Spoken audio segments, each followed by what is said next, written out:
Should old acquaintances be forgot and never brought to mind? Should old acquaintance be forgot and auld lang syne? It's the words of a great man called Robert Burns, and it's the New Year's Day song. And we're there for that because we're now in 2019, and this is the Who Corner. I thought I'd do this special live because I didn't get a chance to record it last night, and it would take me ages to get out. So I thought it would be better if I did it live. Basically, I've got a podcast I do as well. So I'm going to go here and to doing this review of Resolution, and I'm going to go straight to the review on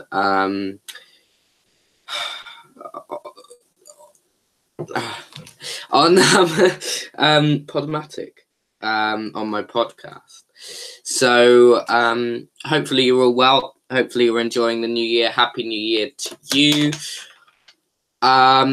So if you have any questions about Resolution, then please go in the comments below. There should be a live chat button. Please press that live chat button and you can ask me any questions about Series 11, about my thoughts on Resolution, about any future ideas you want to see for videos, or just any opinions, Doctor Who related or otherwise. Just keep them PG. PG-13. Keep them PG-13. So yeah, Resolution is what I'm here today to discuss. Now, Resolution was the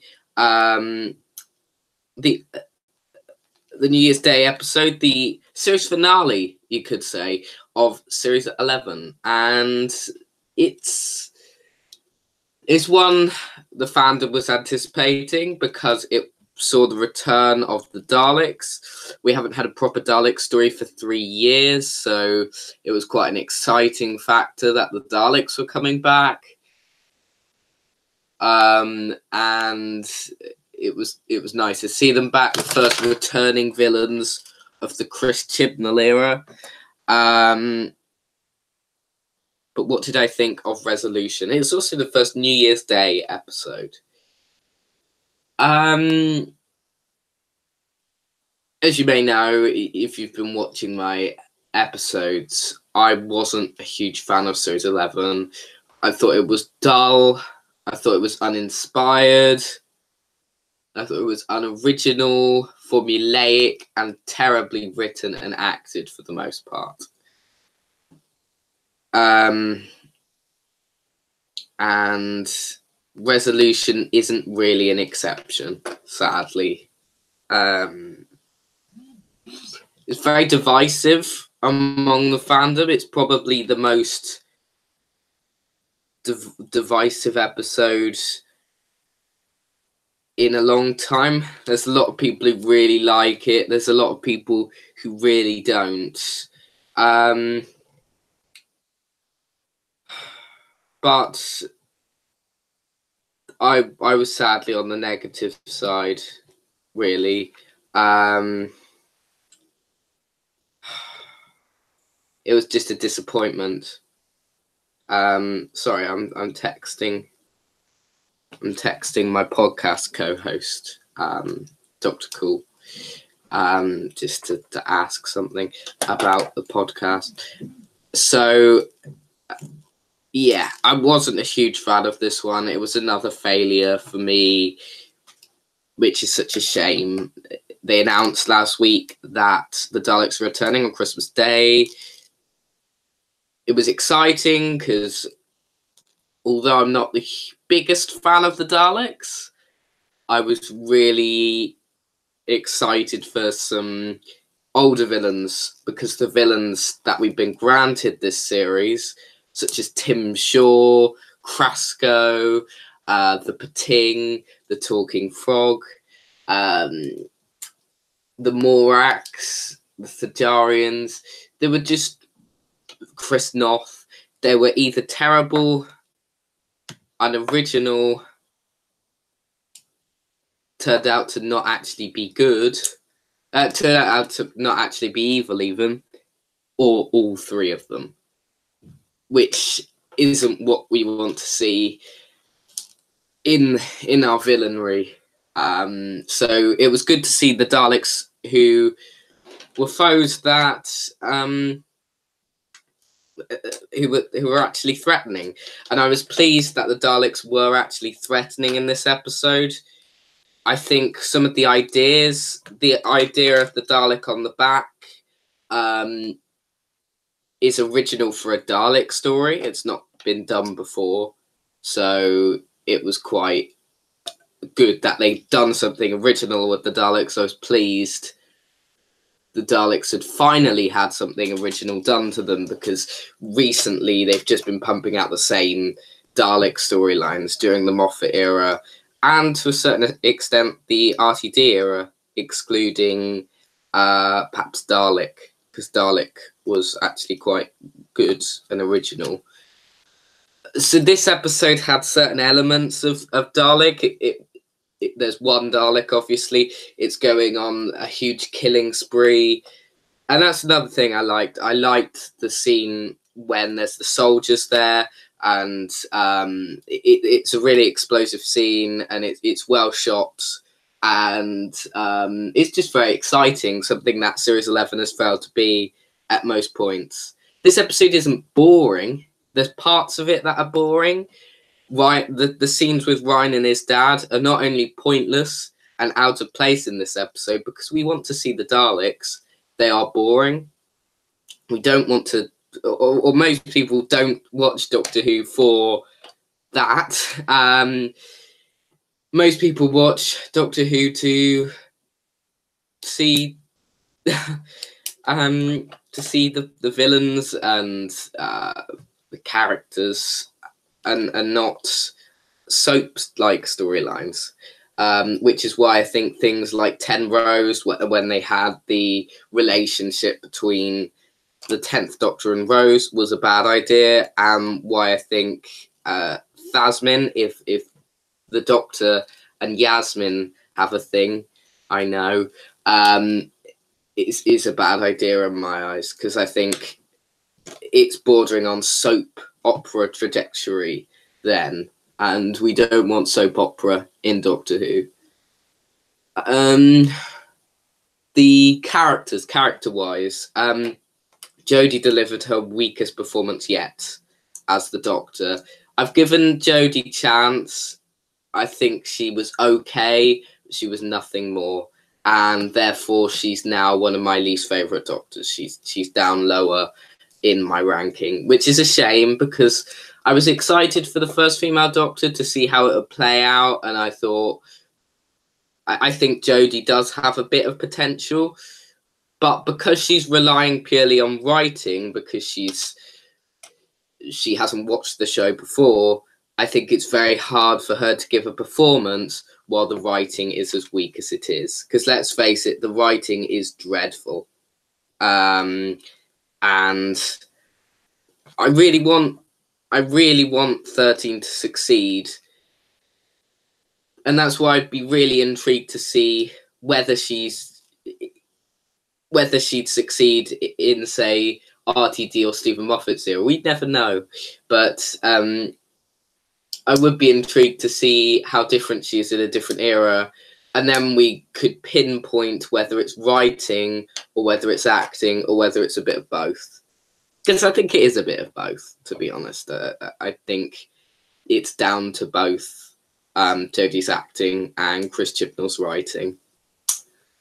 In terms of the TARDIS team, most of the episodes centered around Ryan. Usually there's one companion which is the main focus of that particular episode. And I really didn't like the stuff with Ryan and his dad. Sentimental tosh. And it's the sort of thing that they've done a lot this series. Rather than focusing on the aliens, they've focused more on the side characters and the emotional connections between the main characters. I have enjoyed the arc with Ryan and Graham. I think the resolution of that in It Takes You Away was really strong. I think it was a really nice moment and it really worked. Things like this with Ryan and his dad, it just felt like it dragged. It went on a bit too long, particularly the scene in the cafe. And it just stood in the way of what was otherwise an interesting storyline involving the Daleks. Another thing that why I don't like that Ryan's dad storyline is because it took Graham away from the plot itself. Graham wasn't with the other TARDIS team members. Instead, they brought Mitch along, who wasn't needed. He was a pointless character in this episode. He was only there to be a love interest to, I'm not sure, Dalek Batwoman. But he was pointless. And sadly, Graham, who's the best of Team TARDIS, was taken away from the adventures and didn't really get that chance to be involved in the adventure this time, which was such a shame. I wanted to see him with Team TARDIS and be more centric in this episode. But I suppose we can't get Graham being the centre of every episode. We do know, though, we've got another series of Graham, Ryan and Yaz, which I'm kind of pleased by and I'm kind of not, and I'll explain why later on. I think Yaz was completely pointless. I can't even remember her speaking in this episode. Did she speak? Don't think she did she? She did, but she's just pointless. I kind of wished she... I kind of wish she gets that moment. I'm glad she's staying on for Series 12, because I think Mandeep has a lot of potential. The actress who plays her, Mandeep Gill, is a decent actress. It's just the writing hasn't allowed her to be a decent actress. And that's such a shame. I think Mandeep can do better than Yaz, and what she's been given as Yaz. I can't actually say she's a good actress because A, I haven't seen her in anything else, and B, we haven't really been gifted good Yaz content yet. But I think that's down to writing and an overcrowded TARDIS team. Ryan, I'm not a big fan of, as you may know if you've watched some of my Who Corners before. So seeing Ryan as the main center, as the center of this episode, I wasn't too pleased with, because I don't like his character really, and I don't think Tozin's a great actor personally. I don't mean to offend Tozin in that way. I think the episode looked good, and once again, I think the look of the whole series has been one of the positives of this whole series. It's just, well, my main problem with this episode is the fact that there's some really good concepts in there. There's some really good stuff to do with the Daleks, as I've mentioned already. However, I feel like it's let down. I mean, Chris Chibnall, who wrote this episode, I'm not a big fan of his writing. And the execution of this episode was better than the way it was written. Because I think the way it was written was dreadful. The writing was, oh God, was cringeworthy at times. That bit with about the Netflix thing, when the TV goes, when all the power goes off, and they say we're going to have a conversation. The jokes, it's rooted in life, I suppose, but the delivery is so awful. I mean, why would you say that? Why would you say it in that way? It's so forced, and it just seems so false. It really seems like Chris Chibnall doesn't have an idea of human conversation if you just watch that scene. Another thing I disliked heavily was the fact that they destroyed UNIT. If you don't know, if you're a casual viewer and you've only watched this series of the show, you won't know what UNIT is. UNIT is the Unified Intelligence Task Force, and they are a group of soldiers who the Doctor worked for in the third incarnation, and they sort of deal with alien problems and threats. And Chris Chibnall decided to say UNIT is no longer because of Brexit, which is just awful. They've been a part of the show since the 60s, since right at the beginning, and he killed them, which is such a shame. Hopefully they'll find a way back, but Brexit is unstoppable, so I don't see them doing that. There's just some other writing. The way Jodie is written is just embarrassing. The fact that she has to comment on everything she does. Oh, that was a good slide. She's just so annoying sometimes, and that's down to her dialogue. She just seems like she's reading it off cue cards. It seems like it's in front of her, what she's meant to say, and she's reading it, rather than actually acting like Peter Capaldi did, where you felt like he was... You didn't feel like he was acting as such. You felt like he was really involved in the role and really giving it his best. Whereas here, just feels like she's just reading it off an auto cue, and that's a shame. The Dalek design, I haven't got a huge problem with it as such, because it's a one-off design, but it's awful, isn't it? And it's a shame because we were all expecting some huge new design, and A, it's not really a new design, and B, it's rubbish.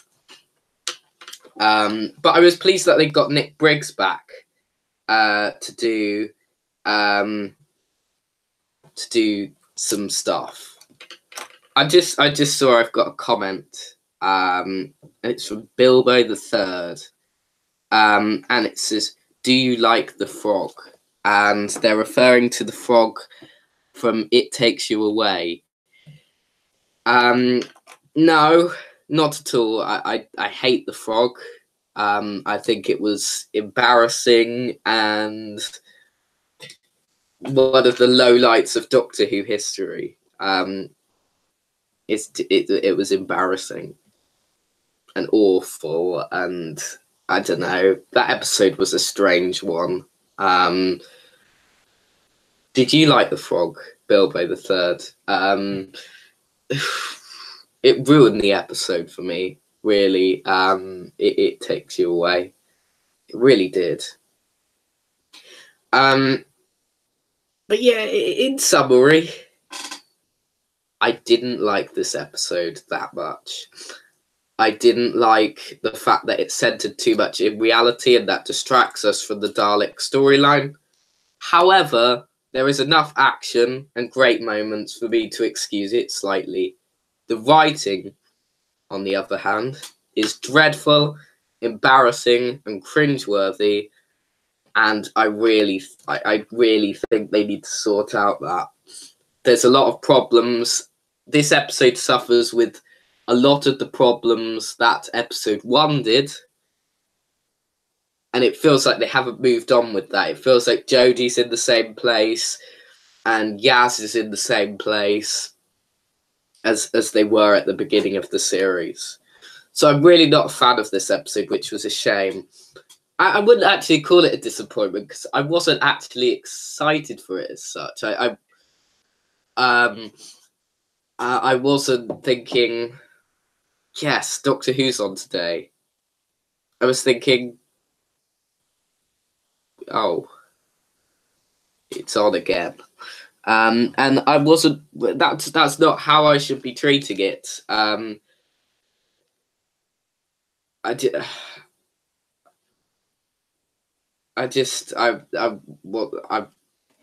Yeah. This series has been a huge disappointment as a Who fan, and I know I'm not the only one feeling this. I know my co-host Dr. Cool on the podcast that I do feels the same way, and many other fans out there feel the same way. Many people feel the same way, and I'm just not impressed. Not impressed by the content that we've been given. It's just it's not good. It really isn't. It really isn't good. So I do a thing on this show. I do a thing called the Who Meter. So I thought I'd bring out the Who Meter again. I don't know whether you could actually see it. Never stopped me before. There's lots of lines and dots and stuff. And that's my rankings of the series so far. Usually when the episodes are on, I am more generous towards them than I am a week later. So for example, I gave The Woman Who Fell to Earth an 8 when it was first on, whereas now I'd give it a 7. The Ghost Monument is a 7 on here. I give that a 6. Rosa is rated an 8 on here. I give that a 7.5. Arachnids is rated a 6 somehow. And I give that a 5, being generous. Saranga is a 4. I give that a 2 now. And that's again being generous. Demons of the Punjab, again, I've given that an 8. When really it's a 7. Kablam, I've given a 7. It's a 6. Witchfinders, I've given a 7. I'd say that. It Takes You Away, I've given a 7. No, 6. And Battle of Ranskirth Kulos, I've given a 6. It deserves a 5. Again, being generous. This one, then, I give it just below a 6. Between a 6 and a 5. Last night, I was really angry at it. I thought it was a dreadful piece of television, and I was not impressed in the slightest. But now, it's not quite as bad as I remembered it being. I haven't had the chance to rewatch it, but it's not as bad as I said. It's not that bad. It's not absolutely redeemingless. There's still a lot to like in it. It's just I wasn't a huge fan, and it wasn't a great episode, to be honest with you. I've got down at the bottom here a bit on the Who corner, on the, what am I talking about? The Who Meter. I rate the performances out of 10 from the main cast. Jodie Whittaker, this was her worst performance yet. I thought she wasn't good in this one at all, because I think she improved slightly at the midpoint of Series 11. Now it feels like she's deteriorated again to the place where she was in Episode 1. This felt like Episode 1 again, in terms of it had the same problems as Episode 1, and the characters felt like they hadn't developed since Episode 1. So, I'm going to have to give it... I'm going to have to give her a 4. Bradley Walsh, he wasn't in it much, but when he was, it was great to see him. I'll give him a 6 this week. Mandeep Gill didn't do anything, did she? Oh, that's another thing. Jodie got a bit more action this week, which I liked. She finally got to do something rather than just stand around and talk. She got to jump around and Sonics and Daleks, which was better than the last few weeks. But she still lacked that big moment that I really hoped for in this New Year's Day special. Mandy Kill, then, I'll give her a 2. That's being generous. And Tosin Cole, meh. It's meh. 5. So that's like the meh level. That's midpoint. That's meh. That's meh enough. Hopefully I haven't witted on too much. I've tried to fill some time, have some fun. And please comment below with some of your questions for me. If you have any questions, I'd love to answer them if you're watching now. So yeah. And yes, New Year's Day was yesterday. So what? I don't care.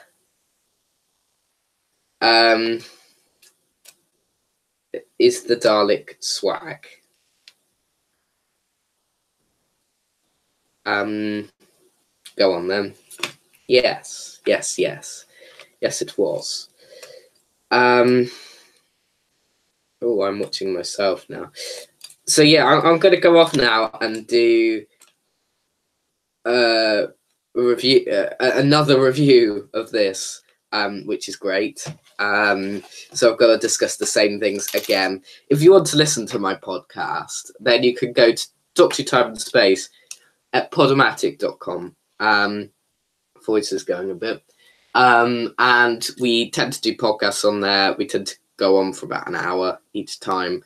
And we discuss our thoughts on Series 11 and we debate the episode. This week is going to be an overly interesting one, and that should drop at about 8 or 9, between 8 and 9 tonight, on 2nd of January. So if you want to give that a listen, that'd be much appreciated. Again, as I say, you can listen at the beginning if you want to hear the song. I'm not singing it. Because somebody asked me to sing the song. I did it in spoken word.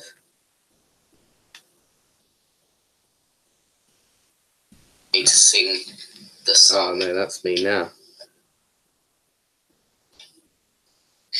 Should old acquaintances be forgot and never brought to mind?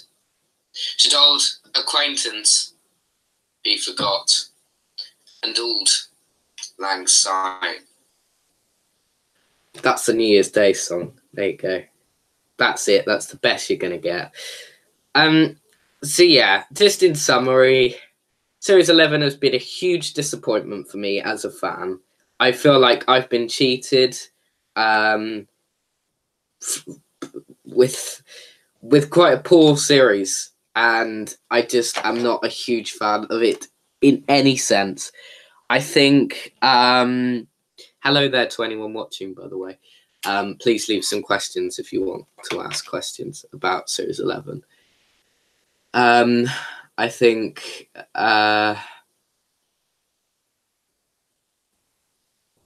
it was just such a disappointment, really. And as a fan, if there's any fans, diehard fans of the show watching, I'm sure you'll realise how hard it is to be negative on the show, because I do love it. It's a great program. It's my favourite program. But I don't love this series, and I want to love this series. I want to love things in it, and I do like things in it. I like Graham, as played by Bradley Walsh. I like the improved visual look. I like the soundtrack. But there's a lot I don't like. I don't like the writing. I don't like the overcrowded TARDIS team and most of the companions in it. I don't like most of the monsters. I don't like the dialogue. I don't like the lack of character development, the lack of substance in stories, the fact that the writing seems like it's Sarah Jane adventures like. And that shouldn't be the case. None of that should be the case. But it's just been, frankly, quite a poor series. With the exception of a couple. I've liked Rosa. I've liked Demons of the Punjab. And I like the Witchfinders. Basically, the historical stories of this series I liked. The rest are either mediocre or poor. Especially the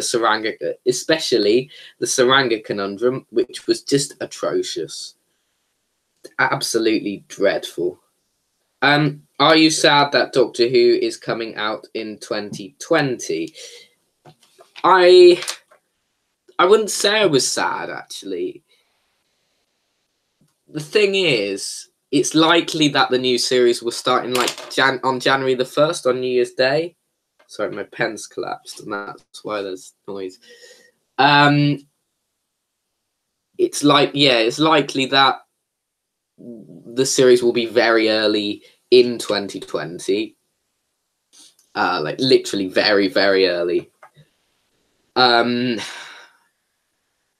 I hate to say this, I'm not that sad that it's going away for a year. I'm not that sad that there's a gap year. It's going to be hard to come up with new content on this account. However, I'm just not that sad. I want them to take time away and come up with some new ideas, some fresh ideas that feel brilliant and make the show better than ever. But with Chris Chibnall still in charge, my hopes are low because I'm not a big fan of his run so far, and I haven't been impressed by his writing. So if we still have him in charge as the writer and the showrunner, I don't think we're going to get a brilliant series. But I really hope they come back and they give us a really strong series that we can all like and all be positive on. Somebody's going to be unhappy, even if I like it. There will be so many people who dislike it because nobody can be pleased in this fandom. It's a strange fandom. It really is. So yeah, I'm not really that sad. I was sad when I heard the news, and that was before Series 11. But I'm not really now, and that's okay.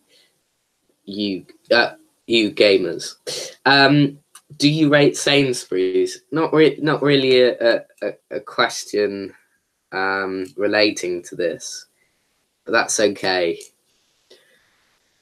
I rate it about 3 out of 5. It's okay. It's okay, isn't it? It's not that bad. It's not that bad. It's better than the Talking Frog, because I don't like the Talking Frog at all. I've got a section to fill out on here on the Who meter. I didn't realise. And it's a section which says best episode, best performance, and best guest star. How will I fill each out? Best episode is going to go to Rosa. I think Rosa was a very powerful piece of television. It wasn't a classic quite because the villain was weak and some of the dialogue was abhorrent again, but it was slightly better written than the previous few. There's something a tiny bit off that stops it from being that classic. But it's the closest we've got this series to being a Doctor Who classic, because it is quite good. Best performance, so that's of the main cast. I'll put Bradley Walsh. Bradley has been probably my favourite thing about the series as a whole, and I've really enjoyed his spin as Graham. He's been a great character. And I'm just impressed by him. When he was initially announced, I thought, oh no, Bradley Walsh. I don't want him in charge. Not in charge. I don't want him in the role. That's rubbish. But now, I know he's actually the best thing about the series. Better than Jodie, Mandeep, and Tosin. So he's got to #1 in the best performance thing. Best guest star, I'd have to say Finette Robinson, who played Rosa Parks in Rosa. I thought her performance was convincing. It was powerful, and she acted it very well, while it was quite subtle. So as you can see, Rosa was by far my favourite episode of the series. And it was definitely the most powerful, as I've given the best episode and best guest star awards to Vinette Robinson and the episode Rosa. Plug your medias. No. No. I don't want to. I'd say I'll plug the podcast at Podomatic at Doctor Time and Space, and then at the end of that we go through and we say all of the places where you can get in touch with us, and there you can listen to that. You can skip to the end if you want, and don't skip to the end. That's not very nice, is it? It's not very nice to skip to the end. But if you're really bored, just give us a try. If you're really bored, then turn off. Like probably you just have done. Here. If you've got any other questions, please leave them in the comments below. But I'm going to go in a second because I've wittered a bit too much.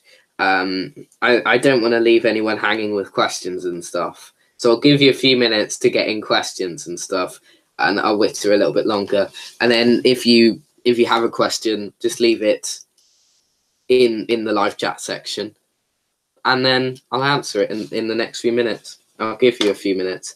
I have no idea what I'm going to talk about now. Oh, Sonic Screwdriver. I didn't mention Sonic Screwdriver. Damn, I don't have the toy up here.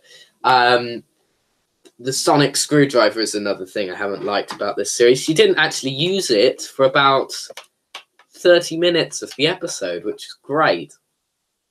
But Jodie's relied on it too much. She's used it way too many times. But looking back on it, most of the Doctors do, actually. It just seems more and more apparent with this series. Maybe it's because I've watched Classic Who quite a bit, and I realise that in Classic Who, because this is mainly a New Who complaint, in Classic Who they don't really use it that much, but the Sonic Screwdriver has just become a weapon of escape. They've just, every time they're stuck for a method of escape, let's use the Sonic Screwdriver. And it's very irritating by now. Oh, another thing, sets. I'm not a big fan of Arwell Wynne-Jones's designs. He's the guy who designs all the stuff. He designed the Dalek from this episode. He designed the TARDIS, the interior of the TARDIS, and he designed the Sonic Screwdriver. And all of them look a bit rubbish, don't they? They all look crap.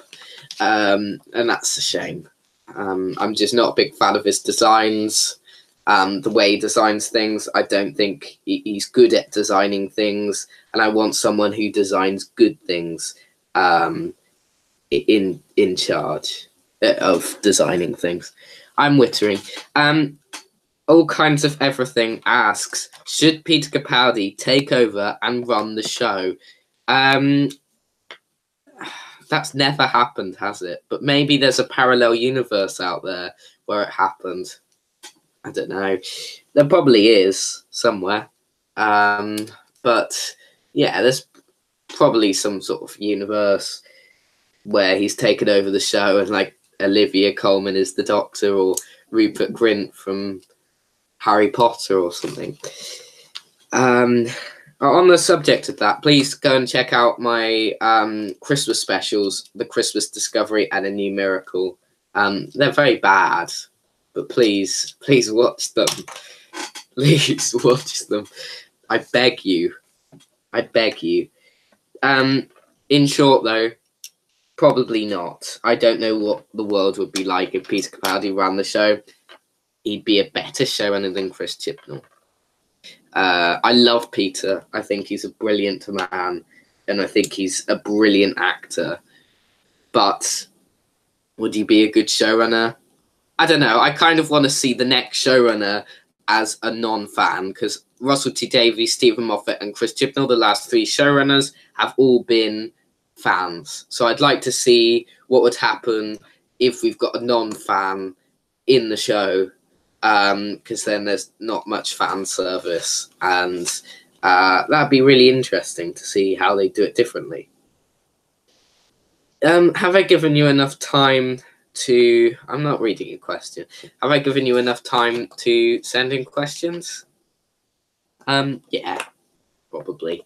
So I'm going to round things off for now, because it's been fun.